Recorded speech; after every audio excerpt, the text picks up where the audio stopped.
Welcome. Today, we're going to show you how to add mentions to your status on Messenger. Let's walk through the steps together. 1. First, open Messenger on your device to access your conversations and stories. 2. Tap the Stories tab located at the bottom right corner of the screen. This is where you can create a new story to share with your friends. 3. Select Add to Story to begin crafting your status update. This will bring up the editing tools for your story. 4. Tap on the text icon, positioned in the top right corner of the screen. This will allow you to add text to your story to provide context.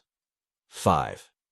Next, tap the sticker icon on the right side of the screen to access various stickers and icons for your status. 6. Look for the mention icon and tap on it to add a mention to your status. You can tag or mention someone in your story.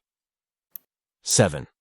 Once you've added the mention and are happy with your status, tap Share Now at the bottom right to post it to your Messenger story.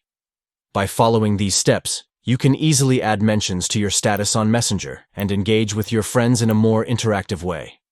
Thank you for watching this tutorial on how to enhance your Messenger status with mentions. Stay tuned for more social media tips and tricks.